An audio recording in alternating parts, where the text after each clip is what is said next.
किसी एक गांव में बहुत सारे मुर्गे रहते थे। एक दिन हुआ ये कि उसी गांव के एक बच्चे ने एक मुर्गी को बहुत तंग किया, बहुत परेशान किया, क्योंकि सुबह होते ही वो मुर्गा सभी गांव वालों को अपनी आवाज़ से जगा देता था।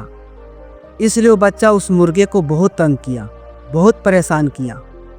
तो उस दिन वो मुर्गा बहुत ज़्यादा गुस्सा हो गई उस बच्चे की वजह से।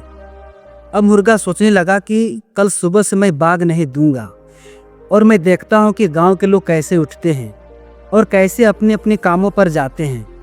मैं भी देखता हूँ, सारे के सारे गांव वाले सोते ही रह जाएंगे अगर मैं बाग ना दूँ तो। तब गांव वालों को मेरी अहमियत पता चलेगी और उसके बाद लोग मुझे कभी तंग या परेशान नहीं करेंगे। अब सुबह हुआ तो वे मुर्गे बाग नहीं दिए, लेकिन उसके बाद भी सभी के सभी गांव वाले उठ गए और अपनी अपनी कामों पर चले गए। मुर्गे को तो ये बात समझ में आ गई कि मेरे बाग देने या ना देने से लोगों को कोई फर्क नहीं पड़ेगा।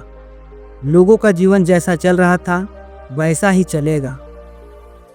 दोस्तों, अब मुर्गे को तो ये बात समझ में आ गई, लेकिन आपको कब समझ में आएगी कि आप कई लोगों के साथ में रहते हैं, आपका दोस्त, आपके रिश्तेदार, ये सोच करके कि आपके बिना वे सभी लोग अधूरी है और अपने कामों को छोड़ देते हो और उस काम से अपने ध्यान को हटा लेते हो।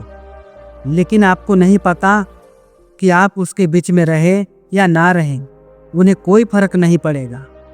इसलिए खुद को बदलना सीखो और अपनी कामों पर ध्यान दो, लोगों पर नहीं। तो अगर मेरी कहानी अच्छी लगी हो तो मेरे चैनल को सब्सक्राइब जरूर कर लेना, और ज़्यादा अच्छी लगी हो तो एक प्यारा सा कमेंट ज़रूर कर देना, ताकि मैं आप सभी के लिए फिर से नई कहानियाँ ला सकूँ। फिर मिलता हूँ अगली बार किसी और नई कहानियों के साथ। तब तक के लिए सब्र करो, शुक्र करो और ज़िंदगी में आगे बढ़ो। धन्यवाद।